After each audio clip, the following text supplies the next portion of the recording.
Well, welcome again to These Three Things. My name is Ben Morgan from the Center for Crisis and Risk Communications, and today is a super exciting day because not only do we have our dear friend Timothy Coombs, but we're also joined by AI superstar Rebecca Bultsma. If you've been following me in the center for a while, you know that we're a big fan of Tim Coombs, arguably one of the leading academic researchers, profs, instructors in North America and most parts of the world, Tim Coombs. And Rebecca, a passion spot underpinned with strokes of brilliance as it relates to AI, artificial intelligence. So let's just start real quick, Tim. Before we get into these three things, Tim Coombs, what is artificial intelligence? Artificial intelligence has actually been around for quite a while, and it's sort of the ability of machines to act and do things that humans do. And anytime you ask Siri on your phone about something, that's an AI, and we're used to it because it's been around for a very long time and in a very simplistic way, but it's been getting more attention now because it's grown up and become much more advanced in terms of what it can do.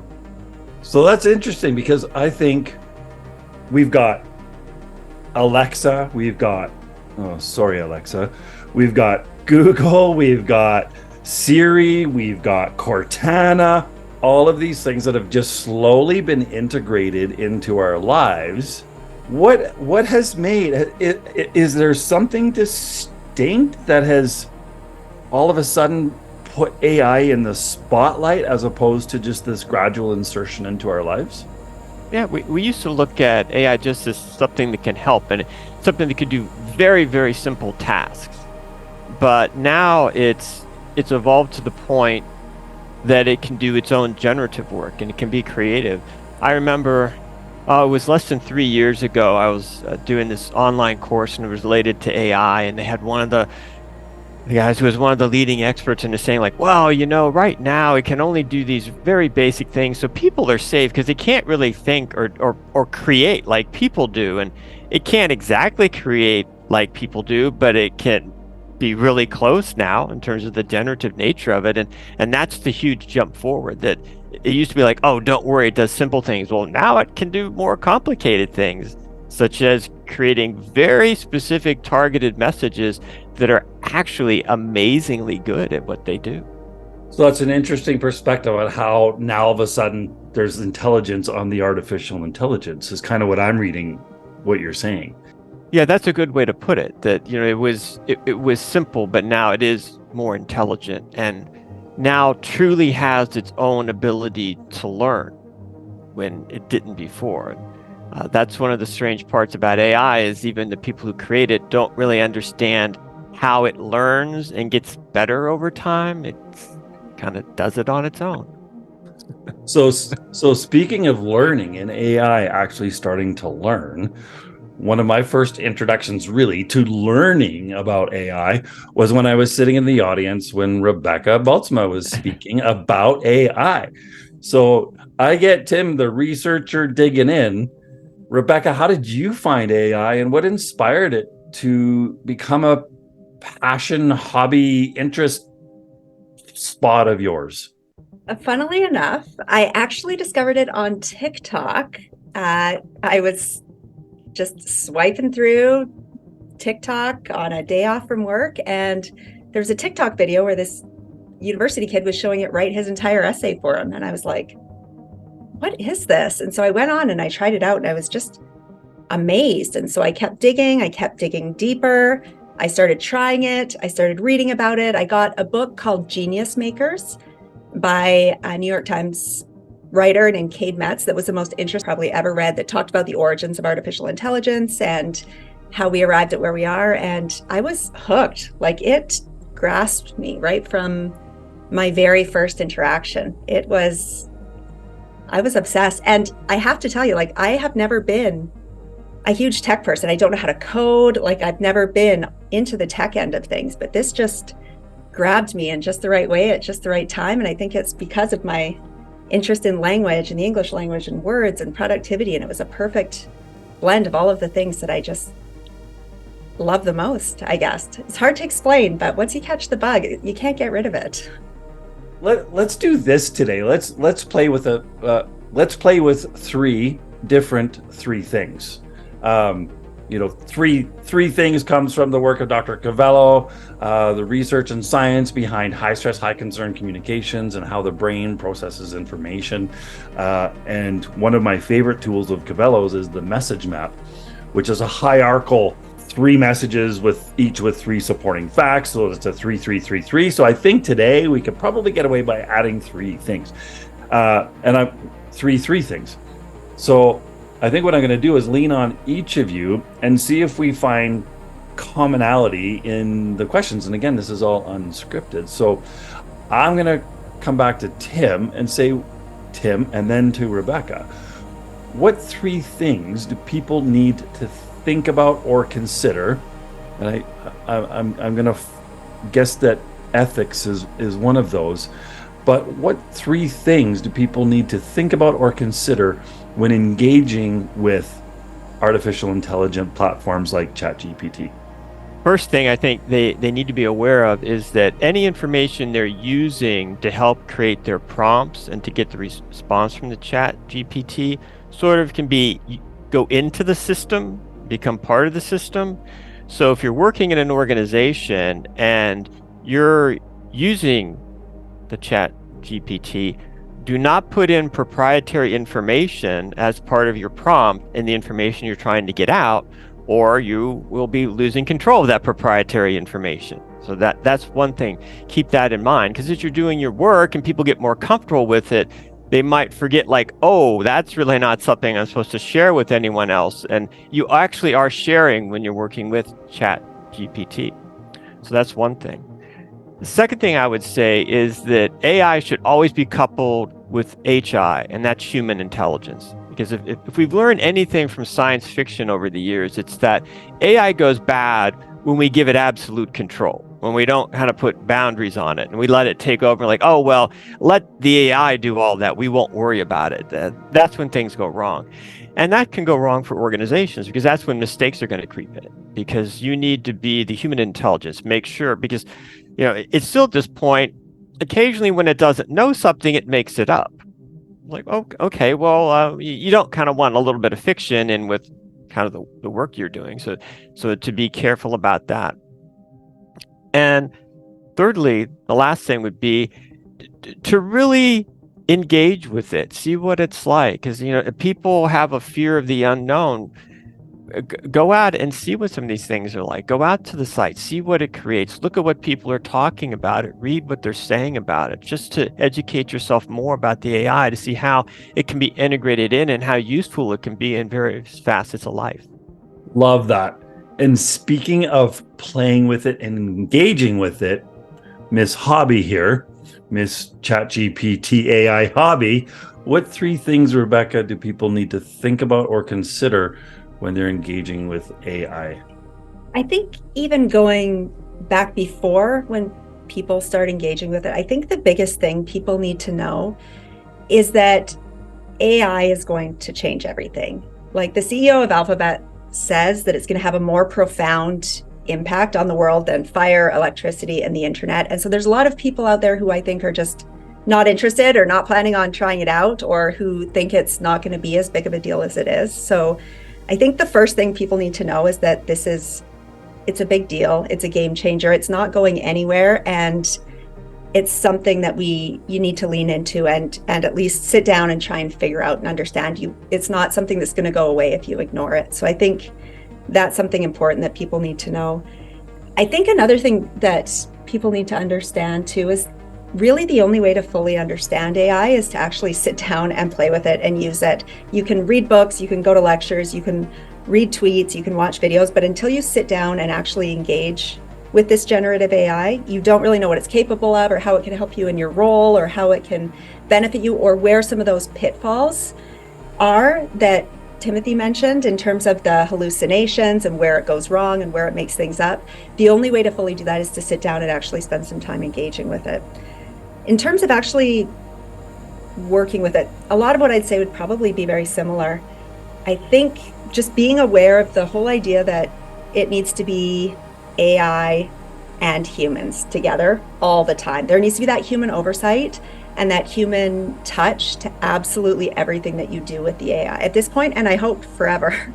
But I do think that part is critical. Every output that you get needs to be revised, reviewed by a human. And because this is going to lead to such an amplification of mis and disinformation everywhere in the world, I think our critical thinking, critical reasoning skills as people and what we're teaching to our next generation, that part needs to be even more amplified. So we need to enhance everything we see, everything we look at from now on. I think we have to look at critically and evaluate if what we're looking at is true and who created it and what was this based on. And I think that part is going to be really, really important for us as individual consumers of information, but then also we have a responsibility to fact check things that we're generating before we put them out into the world to make sure that we're not contributing to the problem. So I think that's going to be a really important piece as well. I love how you brought up mis and disinformation, because I think that'll connect us to connecting to the crisis conversation. But I just thought for fun, I would just throw this in here because really, for me, if South Park is tackling an issue, then we know that we're on to something. And we talk about simplicity and applications. Just watch this. Here, check it out. There's tons of ChatGPT apps for your phone. So then I can take whatever latest dumb thing Bebe texted me, I copy it, then I open the GPT app, click respond to, paste her text here, hit write, it just thinks for a second.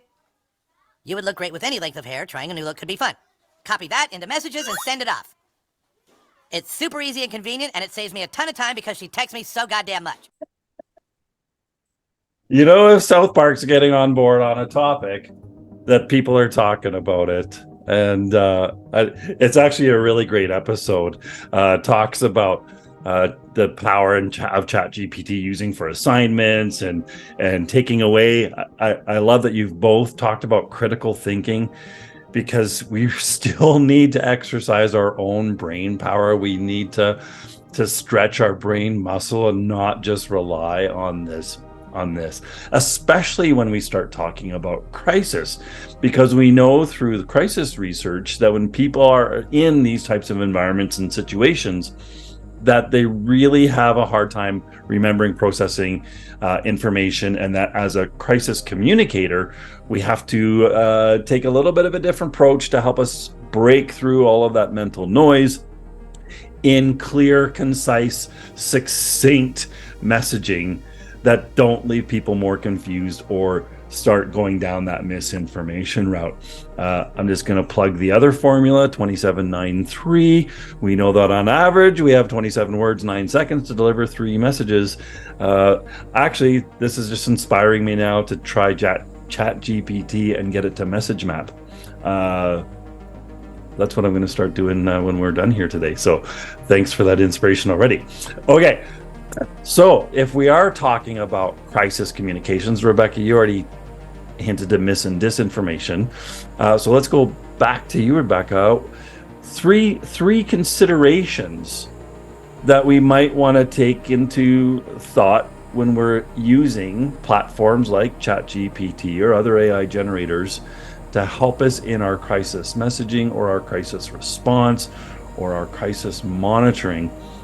What 3 things come up for you in just thinking about that type of environment? Oh, well, I would probably start out by thinking that I've used ChatGPT in a lot of really great ways to help segment my audience a lot of times, especially in crisis communication. It's really good I interact with it sometimes as a brainstorming partner. So I'll tell it to act as a Timothy Coombs or a master crisis communications expert. I'll give it a little background on what I'm facing, and then ask it to help me identify who it thinks my key stakeholders might be. And I like to have back and forth engagements with it just to kind of help hone some of my messaging, or I use it to run messaging against as I prepare to deliver messages and have it give me feedback. So I like that. I've also used it to prepare in advance for crisis situations that I may encounter in my role. And so I actually have it act as I have it test me and give me random crisis scenarios that I may encounter, ask me for a response, and then grade me on my response or evaluate my response and give me suggestions for improvement. So in that way, I've used it to help me prepare for crisis scenarios, and it actually does a really good job. I've had it come up with, give me 100 things that could potentially go wrong in a school, and it came up with things I hadn't even considered that I could then develop messaging for. I could do A/B message testing with it, having it act as certain stakeholders. And then again, if I know I'm walking into a really volatile conversation or situation, which we know it doesn't take much for something like that to spin into something bigger, or a message, if I am not able to take it offline, I actually feed the message into ChatGPT sometimes with no names or private information and ask ChatGPT to take on the persona of the person who sent the message and have a debate or an interaction with it so that I'm prepared for all of the potential responses or anything that might be coming from that conversation, so I can have that role play and be prepared with key messages. So those are three of the ways that I use it. I use it to prepare, I use it to A/B message test, audience segment, and even as a brainstorm partner, because most of the time I'm working alone and I need to have somebody to bounce that message ideas off of, or just somebody quickly to help me refocus my thinking. So those are a few of the ways that I've used it in terms of crisis messaging. Love that. So many different. We got to sit over a coffee one of these days and you can just show me how to do all that stuff. Tim, what comes to mind for you? Three things about AI and engaging in risk and crisis communications. I think probably first on the list would be kind of picking up on some of what Rebecca has talked about with kind of preparing ahead of time. And we talk about pre-drafting messages at times, and ChatGPT can give you rough drafts of the common scenarios you might face and the messages you might need to pre-draft and keep on file as part of your crisis appendix. So I think it's really useful in that. But again, it could give you rough drafts, and then you could go and edit through them. As sometimes many organizations are paying people quite a bit of money to do this for them, and they could actually do it now on their own with a fairly good amount of skill by using ChatGPT. So I think that preparation part is a really key element of it. The idea of using it to, a second one would be, using it to ask you questions. So think about it, have it act as a journalist, that you're a journalist. Maybe it's that a particular outlet might be a little critical, maybe hostile towards your organization. Have it kind of come up with lists of questions. So you've worked on your own, like, here are things that I might be asked. Let's see what it says. What questions might it come up with? Because it might show you one. It's like, ooh, had not thought about that one, and that's something I really should be ready to talk about. But again, the questions will only be good as the prompts you create to put in them. So that's always a consideration. You need to work a while on kind of refining the prompts so you can make sure to get that type of response to it. And in terms of thinking about the third point, I think it still comes back to this idea of preparation. And I really loved Rebecca's idea of testing out your messages. Like, if I give this message, how, as my target stakeholder, would you respond to that? Because that's an amazing ability that if you were to go back just a year, crisis managers would love to have, like, can I test this message ahead of time? Well, typically that would be like, now I've got to send out maybe a survey or do a focus group. It's a lot of time. It's a lot of money.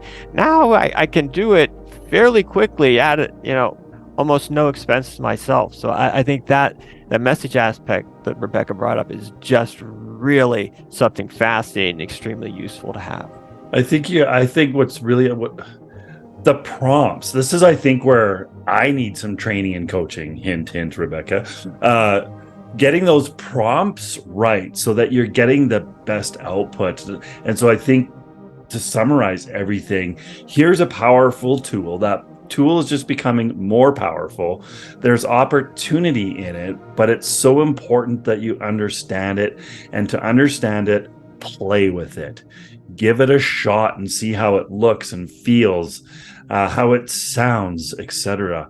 I think that's really where I was just playing with it a little bit before we got on this call, and I'm like, create me a video of a lightning storm at night over a city skyline, and there it was, unique image to me. right? Followed by create a video of a Labrador jumping into a pool. It did pretty okay on that one, but not great. So yeah, here's another powerful tool that we can use to help strengthen our messages. And Rebecca, I love what you said too. You said I do a lot of it on my own. So it's kind of become like a partner or a buddy or a sounding board or a reflecting, a reflecting mirror is what I'm trying to say.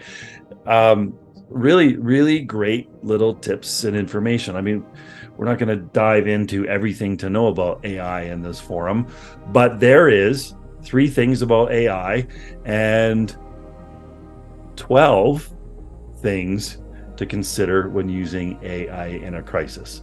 Rebecca, people can find you on LinkedIn if they want to connect and follow you, because I see you do lots of great posts and tips, and you're it's kind of like been your diary of AI, like your AI journal that everybody's been following along with, which is such a gift to people like me. And Tim, any resources we need to call out that you recommend? Just in general, or? Yeah, or any hot Tim Coombs tips. Because I do know, because when I was teaching, we would always use, anybody who teaches at any university will always pull out the Tim Coombs. But we're on 6th edition now, and 6th edition involves AI. Yeah. You've got a chapter in the 6th edition. But what other resources do you think are handy? Is it in the handbook, your new the handbook of crisis comms? There's a little bit. Unfortunately, the generative stuff really hit after the book was published, and so in the 7th edition is going to need to consider a lot more with that. But yeah, I'm on LinkedIn too, and I think that's a great place to kind of look around, to find communication people, see what they're up to. There's, like you said, with Rebecca's post, there's other posts out there about kind of AI and what's going on, and learning about kind of risks and trends that are out there. I've found that LinkedIn has been a very good space to look around in if you're in sort of this idea about crisis communication and strategic communication in general. Love it. And who knows, maybe one day we'll have a resource of some sort on our site. Maybe that might be a AI crisis communications course with Rebecca. Maybe it'll be our only a chat bot of some sort. You never know what we could come up with if we put these 3 heads together. There you go. Thanks so much. That was 3 things. These 3 things about AI and crisis comms with Rebecca Bultsma and our dear friend, Dr. Timothy Coombs.